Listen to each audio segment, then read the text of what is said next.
Desarrollo organizacional. Bienvenidos a esta nueva clase de desarrollo organizacional.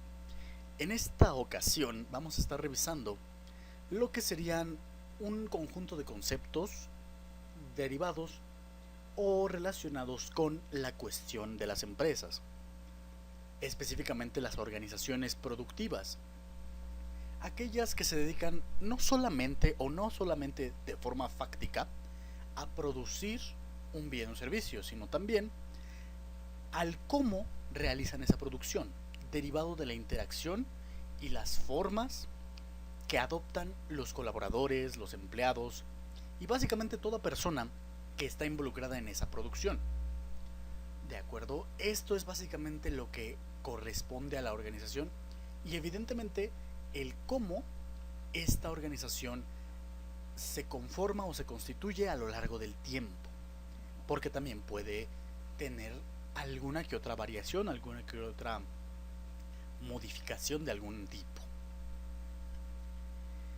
En esta primera lección lo que vamos a ver son varias cuestiones, pero vamos primero a retomar un poco el objetivo. Ustedes que están revisando este contenido serán capaces de identificar los conceptos de organización, cultura, cambio y desarrollo para comprender su aplicación práctica y ofrecer con ello una crítica de la estructura convencional de las empresas, de las instituciones. Básicamente, es el conocimiento profundo del funcionamiento de las empresas y cómo se puede incidir en ese devenir o en esa construcción, en esa estructura, para perfeccionar o modificar algún elemento que permita pues un mejor desempeño, un mejor elemento de producción o incluso un mejor elemento de convivencia entre los miembros constitutivos de la institución. En esta primera lección pues revisaremos el concepto de organización y el concepto de cultura organizacional. Finalmente, después de esta revisión general, el alumno sabrá cómo se deben cómo se pueden respetar las jerarquías dentro de una institución e identificará cómo la cultura, el cambio y el desarrollo son parte de una organización o empresa. ¿De acuerdo? Es decir, sabremos en qué nivel exactamente se presentan ciertas cuestiones, ciertos elementos que nos van a ayudar justamente a proporcionar un entendimiento más pleno y tal vez una estrategia más eficaz de el desarrollo y movimientos dentro de toda la empresa. Primeramente, desarrollo organizacional. Aquí pueden observar esta imagen de un par de mentes encontradas, un par de cabezas encontradas, las cuales pues se influyen o se contactan la una con la otra. Eso es básicamente lo que se hace en una empresa. De forma muy elemental, claro está, pero a eso se llega. Con las juntas y con las revisiones de diferentes cuestiones que van ocurriendo en la empresa, pues básicamente llegamos a esta primera idea básica de cómo constituirla, de cómo formarla, ¿de acuerdo? Y conforme ya la tenemos integrada, podemos compartir esa visión, compartir esas ideas con alguien más. Y a su vez ese alguien más también es capaz de compartirnos alguna retroalimentación, algún aporte, alguna modificación, algún enriquecimiento o incluso alguna cuestión negativa que nos permita pues vislumbrar los alcances y limitaciones de nuestra idea original. Empecemos primero por decir algunas cuestiones, por puntualizar algunos elementos. En la organización se debe respetar las jerarquías. ¿Qué son las jerarquías? Pues simple y llanamente, aquellos elementos de una estructura que tienen una mayor importancia que otros y que les permiten organizarse de una forma de responsabilidad o con responsabilidades desde la mayor hasta la menor. Evidentemente siendo supuestamente el mayor responsable pues el fundador de la empresa, la persona que dirige justamente los esfuerzos de todo un grupo para la consecución de un fin particular, Y la persona de menor jerarquía pues es, curiosamente, el operario, la persona que está encargada de una función específica particular, que involucra cierto grado de responsabilidad como con todos los demás, pero cuyas labores no son susceptibles de ser delegadas a alguien inferior, a alguien más abajo en la escala de la empresa o de la institución. Por tanto, ese puesto, esa persona, tendría la menor jerarquía dentro de la estructura o dentro de la institución. Segundamente, las funciones. Las funciones son básicamente lo que va a hacer cada puesto. ¿De acuerdo? Cada puesto se va a dedicar a alguna tarea en específico. Los operarios, harán algunas tareas, algunas cuestiones muy puntuales, muy elementales, que son necesarias e indispensables para el funcionamiento de la empresa. Y posteriormente irán subiendo de responsabilidad los capataces, los supervisores, los mandos medios. Son jerarquías que van cada vez siendo superiores y cuyo trabajo es la coordinación de un grupo de trabajo. ¿Sale? Desde el menor hasta el mayor de un cierto grupo de trabajo. ¿De acuerdo? Hasta llegar hasta el final, hasta el último escalafón, que coordinaría todos los esfuerzos de todas las áreas, de todos los trabajos, de todos los participantes. En cuanto a las obligaciones, pues cada uno tiene cierta noción de qué es lo que debe hacer. Y, derivado de ello, pues cumplirá o no con su trabajo de una manera más o menos eficiente. Que ahí ya tendríamos que meternos en asuntos de calidad y otras cuestiones que podríamos revisar en otro momento. Ahora bien, induciendo al personal para que desarrolle las actividades y se obtenga un mejor resultado o aprovechamiento de sus habilidades para un excelente desempeño. ¿De acuerdo? Esto creo que es muy sencillo, muy autoexplicativo, pero pues básicamente hace referencia a tener a las personas en el lugar adecuado, en el momento indicado, con las habilidades correctas, haciendo las cosas que deben hacer.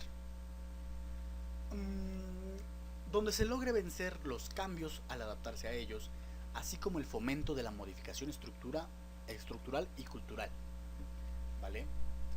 Aquí básicamente es, retomando esto que acabo de decir, de tener a la persona correcta en el momento, lugar correctos, haciendo las cosas como deben hacerse. Vamos a encontrarnos que también el contexto de las empresas, de las instituciones, de las organizaciones, deriva o depende también del contexto de un país, de una economía global, de una economía local, de incluso los climas o la densidad poblacional. Tiene muchos factores que lo influyen y por ende van cambiando, ¿de acuerdo? Entonces, pues en esa medida vamos a desarrollar ciertas estrategias adaptativas que permitan a la empresa mantenerse en su posición y por tanto no perder dividendos, no perder empleados, no perder mercado, etcétera, etcétera, etcétera.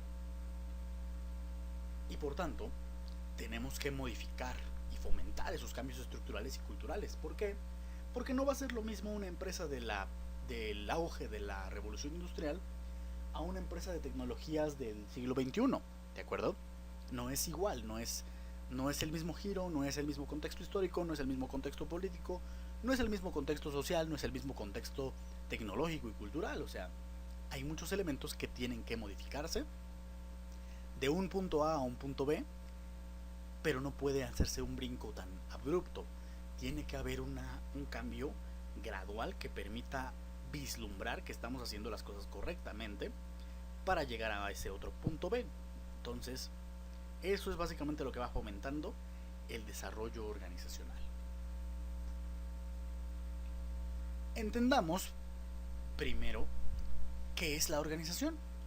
Esta se ha definido como una estructura determinada, bien determinada, en la cual se plantean metas y objetivos que fijan cada una de las áreas que la integran.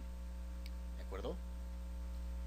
Es decir, como les decía, en esta parte de las jerarquías, llega un punto en el que la jerarquía de mayor rango en la organización o en la empresa organizará o gestionará el trabajo en equipo o conjunto de un grupo de equipos, es decir, un grupo de áreas. ¿De acuerdo? Por eso las empresas se dividen en el departamento contable, el departamento de marketing, el departamento de diseño, el departamento de operativos, el departamento de insumos, el departamento de bla bla bla bla bla. ¿Sale? Mil y un cuestiones que nos van a ayudar a estratificar las tareas, dividirlas de una manera eficaz y, en el mejor de los casos, pues llevar a un excelente término nuestra labor principal. La organización se caracteriza por ser de carácter continuo, ¿de acuerdo? Es lo que les decía, hay que tener los cambios paulatinos. Sí llegará un punto en el que se reconozcan las etapas, pero los cambios paulatinos, el trayecto de ir a punto A, de punto A punto B, es lo que justamente nos atañe en esta cuestión, ¿de acuerdo? En la capacidad de adaptarse y ser estratégico, ya que no se estancan en sus procesos y operaciones. La empresa, al igual que sus recursos, se encuentra en constante cambio e interacción con su entorno, ¿de acuerdo? Como les dije, como les estaré repitiendo bastante seguido, todo el contexto va a influenciar el funcionamiento de la empresa. Todo el contexto en cada una de sus áreas internas y externas. Y eso va a modificar el funcionamiento, puede ser coyuntural o estructural, de la empresa o de la organización. La jerarquización básicamente es la estratificación de tareas en cuanto a importancia y utilidad, ¿de acuerdo? Perdón, regresemos un momento y dice, la jerarquización es básicamente lo que les vengo ya explicando, ¿no? Verán a un líder que va a gestionar a un grupo de personas que serán probablemente las cabezas de otro grupo de personas, ¿de acuerdo? Y ellos gestionarán el trabajo conjunto de otras tantas personas, y así sucesivamente hasta llegar al último escalafón, a la parte más baja o de menor jerarquía de la organización, ¿de acuerdo? Evidentemente, todas y cada una de las partes anteriores tendría que saber de forma ideal pues las funciones y las necesidades y las acciones que va a tomar el escalón anterior, ¿de acuerdo? Esa sería como la noción ideal de una organización. Saber lo que todos están realizando en los diferentes niveles y escalones, pero también dominar tus propias tareas, tus propias funciones para permitir que el funcionamiento de toda la organización sea armónico, sea dirigido y sea correcto o estratégico, con el afán de conseguir los fines que se persiguen dentro de la organización. Para eso sirve la jerarquización en realidad. Ahora bien, hay tres elementos que lo constituyen: unos recursos financieros, unos recursos humanos y unos recursos sistemáticos o de sistemas, ¿de acuerdo? Es decir, para tener una organización, una empresa, tenemos que tener dinero a fuerza. Eso es elemental. Tenemos que tener gente que trabaje, porque si no hay un trabajo, pues no tenemos que hacer y no producimos nada y no ganamos nada. Y tenemos que tener un cierto sistema, un elemento que nos permita saber qué vamos a trabajar y cómo lo vamos a trabajar y para dónde lo vamos a dirigir, ¿sale? Eso es básicamente de lo que se va a encargar el sistema. Esa es su función y hasta cierto punto va a vertebrar, aunando los otros dos elementos, a la organización, ¿de acuerdo? ¿Por qué? Porque sin recursos financieros no podemos sistematizar, por ejemplo, no sé, se me ocurre ahorita el sistema de Bancomer, por decir algo, ¿no? Actualmente Bancomer tiene un sistema de banca electrónica, el cual requiere una serie de sistemas, un conjunto de servidores, un conjunto de ingenieros, un conjunto de diseñadores y demás, que se van a encargar de mantener al día y adecuada la interfaz de este servicio digital. Pero ellos no pudieron haber llegado a eso sin antes tener el banco en funcionamiento, en un funcionamiento óptimo, derivado de la acción de los recursos humanos, es decir, de las personas que lo trabajan y del dinero que están manejando, ¿de acuerdo? Y antes aún de eso, tuvieron que haber personas que pensaron en la idea de juntar sus capitales, sus dineros, y invertirlos o colocarlos en una institución que les permitiera obtener ganancias, en este caso el banco, y por tanto utilizaron sus recursos financieros para sistematizar una organización que es en este caso el banco mismo, ¿de acuerdo? Así funcionan estos tres elementos interactuando entre sí.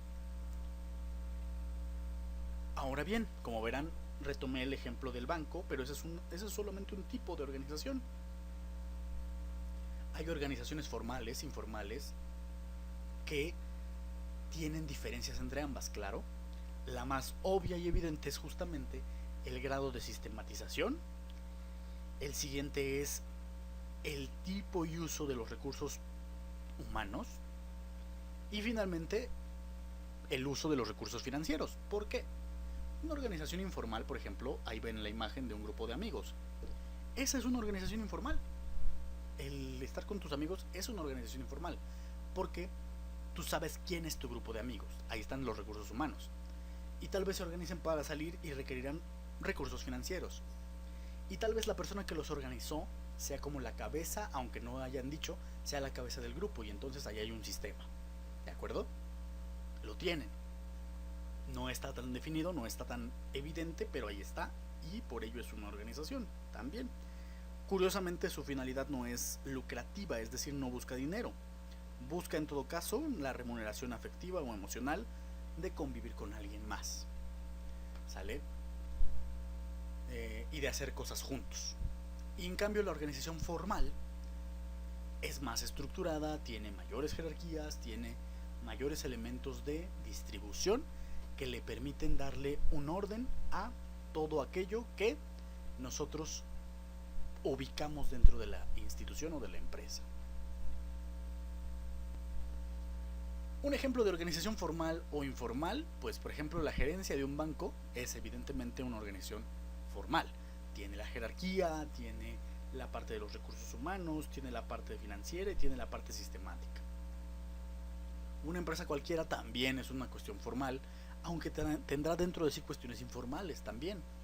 Por ejemplo, no sé, los grupos que se juntan para comer, ¿sale? Es decir, quiero que entiendan también que en la clasificación de formal e informal no es mutuamente excluyente de la otra. El equipo de fútbol dominguero, este equipo que luego se arma para hacer las retas o el gol para o la cascarita, pues básicamente es un tipo de organización informal. Y claro, la etapa de pareja en el noviazgo, perdón, la etapa de noviazgo en la pareja, esa también es una organización, aunque no lo crean, es una organización.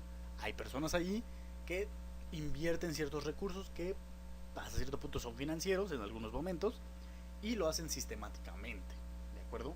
Y en el momento en que adquieren la nomenclatura de noviazgo, también ahí existe una organización de tipo informal.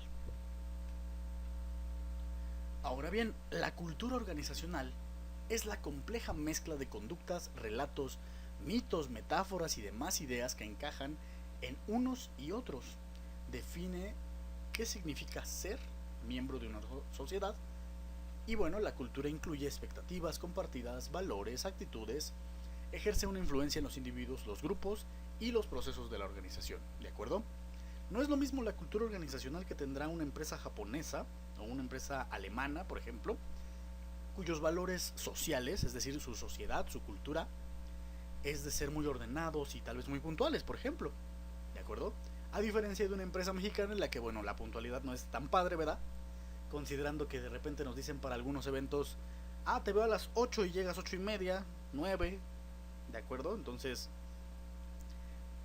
la cultura es diferente, los valores son distintos y las construcciones psicológicas de cada individuo también son diferentes. Y entonces hay que encontrar el punto convergente de todas ellas para el mejor funcionamiento de la institución. ¿Para qué? Para que en general alcancemos una serie de objetivos, ¿sale? Una serie de objetivos muy particulares antes del hecho mismo de hablar de lo que va a hacer la empresa. Tenemos que hablar de lo que somos nosotros, ¿sale? Como conjunto, como organización. ¿Quiénes somos? ¿Cómo actuamos? ¿A dónde vamos? ¿Y para qué trabajar con nosotros? Esa ya es una pregunta un poquito más secundaria, derivado de la integración de nuevos miembros. Pero al principio, sí, definir quiénes somos es básicamente generar lo que sería en el marketing una identidad de marca, por ejemplo, ¿sale? Si yo les digo los colores blanco y rojo en cuanto a productos, ¿en qué piensan? Muy probablemente piensen en Coca-Cola o tal vez en McDonald's, algunos de ustedes, aunque esos son rojo y amarillo, aguas. Pero ahí, desde ahí, eso ya nos dice quiénes son, ¿de acuerdo? ¿Quiénes son esas empresas? Desde los colores inclusive. El cómo actuamos, ¿sale? El cómo actuamos, por ejemplo, está Starbucks, por ejemplo, con esta parte de siempre saludar y ponerte el nombre en el vaso. Eso es una manera muy particular de trabajar de ellos. La retoma, si no mal recuerdo, Cielito Lindo, un poquito. O incluso, probablemente ustedes vayan a una tiendita de esquina diferente de cada uno, de acuerdo a donde viven, pero probablemente la hayan escogido por alguna particularidad. En tal vez el abasto, tal vez el trato, tal vez las personas que están ahí, no lo sé, la zona, no lo sé. El cómo actuamos también deriva de esas partes. Y el a dónde vamos, pues justamente qué tanto queremos prospectar la empresa a nivel del desarrollo, ¿sí? Hay, por ejemplo, empresas que nacen atendiendo a un sector específico de la población y de ahí no se quieren mover, y se vale, siempre y cuando tengan claro por qué y para qué no se van a mover, ¿de acuerdo? A diferencia de otras empresas que de repente tal vez pensaron en dar un servicio pequeño a un grupo pequeño de personas y de repente se dieron cuenta que podrían ampliar su mercado y pues lo fueron absorbiendo, lo fueron pues sí, asimilando de alguna manera y lograron pues darle servicio a un mucho mayor mercado, lo cual hizo la empresa más grande. Y saber justamente hacia dónde se dirige, ¿no? Tal vez se hayan encontrado con que al ser más grandes, ahora su mercado ya no es local, sino internacional, puede ser. Y entonces tendrían de competencia a empresas internacionales. Y saber si quieren ser la mejor empresa del mundo a nivel internacional, pues eso también es importante. Y bueno, como les decía, esta pregunta secundaria de ¿para qué trabajar con nosotros? Pues sí, justamente no nada más tiene que ver a la cuestión integrativa de los colaboradores, ¿eh? También tiene que ver a la cuestión integrativa de los clientes, ¿sale? De los consumidores. ¿Por qué? Porque no es lo mismo, por ejemplo, piensen en el debate eterno de la Coca o la Pepsi. Hay personas que prefieren Coca, hay personas que prefieren Pepsi, sí, pero cada una lo prefiere por diferentes valores y diferentes cuestiones que le han ido asignando a lo largo del tiempo. Muchos dicen es que sabe mejor una que la otra. Perfecto, ok. Eso es para qué trabajar con nosotros, para qué consumir nuestro producto, ¿de acuerdo? Hay una identificación que el sabor de una es superior al de la otra. Se vale, es factible también desde ahí, ¿de acuerdo? No nada más dentro de la organización. Que evidentemente todo esto es interactivo entre todos los niveles y de una manera jerárquica semejante, pero pues evidentemente es más obvio cuando se trata hacia adentro de la institución. Ahora, ¿quién define cuál es la cultura organizacional? Pues básicamente las jerarquías, ¿no? Las primeras personas que nos van a dar la pauta o nos van a decir, oye, tengo la idea de una empresa, ¿sale? Ellos son los que definen la cultura organizacional de forma primaria, pero a lo largo del tiempo también todos los colaboradores en una u otra medida lo van a hacer, van a definir la cultura organizacional, ¿de acuerdo? No por nada, por ejemplo, terminamos pensando cosas como que el gobierno es corrupto, o por ejemplo, cuando salieron los casos de los escándalos de los repartidores de Bimbo, ¿no? Sí creo que fue de Bimbo, que fue muy impactante porque supuestamente Bimbo es una marca que vende familiaridad. Y entonces el hecho de que haya gente que está robando producto, pues rompe con esa ilusión de familiaridad, ¿no? Y entonces también ahí esa es una repercusión de la cultura organizacional. Ahora dice, la cultura organizacional a partir de 3 pilares principales que son la misión, la visión y los valores. Esos son los puntos medulares, es decir, el jefe no va a decir mi empresa y así se va a hacer. No, bueno, que generalmente sí, pero no lo va a hacer tan cínicamente, va a tener estos 3 puntos que nos van a dar la pauta de cómo asimilar esa idea que tiene el director, el fundador, de una manera mucho más orgánica. Nos va a ayudar a ceñirnos a una visión y a unos valores.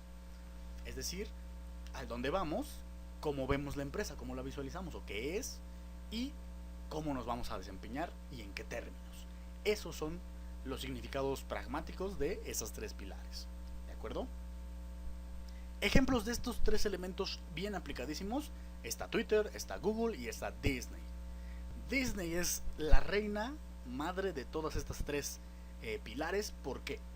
porque tiene una misión de entretenimiento, con una visión de ser la mejor y con unos valores particulares que particularmente entre los más rescatables es familia, diversión y ¿cómo se le llama esto? Como pulcritud o pureza, válgame la expresión, a falta de un término más preciso. Y lo logra, lo hace, ¿sale? Por eso tenemos actores, o más bien dicho, tenemos producciones Disney que justamente son contenidos familiares, ¿sí? Y básicamente no hay otros. Lo más cercano que tenemos son tal vez DreamWorks o Pixar, y que incluso Disney Pixar hace contenido familiar, que es muy puro, ¿no? Tiene muchos elementos de un humor muy tranquilo. Por ejemplo, comparemos a nivel de la animación digital, por ejemplo, el producto de lo que es Bichos, la película de Bichos, contra tal vez Shrek, por ejemplo, ¿no? O incluso cualquiera de las películas de princesas, las nuevas si quieren, contra Shrek, ¿de acuerdo? El producto que está originándose a nivel de una película nada más, enarbola o enmascara justamente, tiene dentro de sí la misión, la visión y los valores. Por eso los valores de Shrek son tan particulares y el humor que tiene Shrek es tan particular y tan diferente a, por ejemplo, el humor que tiene, no sé, una película como Moana, como Valiente, como Frozen, ¿de acuerdo? Que también son de princesas o de cosas como caballerescas, ¿verdad? Pero es muy diferente el manejo y entonces nos da una serie de pautas muy, muy distintas de cómo vamos a visualizar a la empresa que los origina, ¿de acuerdo? En este sentido, Disney también tiene incluso una serie de reglas bien estrictas para sus colaboradores, para sus actores, por ejemplo, ¿sí? En las que tienen que también ser representantes de esa misión, visión y valores de una manera férrea, ¿de acuerdo? No pueden salirse de ahí. También está Google, que por ejemplo Google, no sé si han visto algunos artículos de cómo se trabajan en oficinas Google. Hay lugares de juego o incluso las oficinas rompen con el paradigma normal de una oficina tradicional de tener cubículos con su computadora, su escritorio y su línea telefónica. Ellos trabajan de una manera completamente diferente porque su visión es más fresca, su visión es más juvenil, es más dinámica y entonces esos espacios rompen con con esa visión y entonces no les son funcionales. Twitter, por ejemplo, tiene esta misión de ser una plataforma de comunicación de forma eficaz, de forma veloz, ¿de acuerdo? Y por eso se origina con los 140 caracteres, ¿de acuerdo? Que es suficiente espacio de texto para permitirte expresar ideas. Ya posteriormente se integraron los videos, las fotos y demás, y ya se hizo una red social igual, de mucho peso, que justamente tuvo que adaptarse. Actualmente revisen, por ejemplo, el contenido de Twitter, es de cuestiones más intelectuales, más esnovistas para algunos, a diferencia de Facebook, por ejemplo, que puedes poner muchas cosas más bajas, ¿no? Más de broma, de convivencia muy tranquila, muy de guasa, como dicen algunos, ¿no? Entonces, todo ello nos permitirá tener una noción más clara, un elemento más patente de cómo es la cultura organizacional de nuestra empresa o de la institución, de la organización, y pues evidentemente también en sí mismo nos dará las pautas de cómo irnos adaptando a los diferentes cambios que se van presentando en la vida, en la historia, en el desarrollo, no solo de la empresa, sino también de la propia historia de la sociedad, del planeta, del país, ¿de acuerdo? Eh, vean Disney, por ejemplo, o vean incluso Twitter y Google, son ejemplos de justamente esa adaptación. Cada uno nació con diferentes ideas, ¿de acuerdo?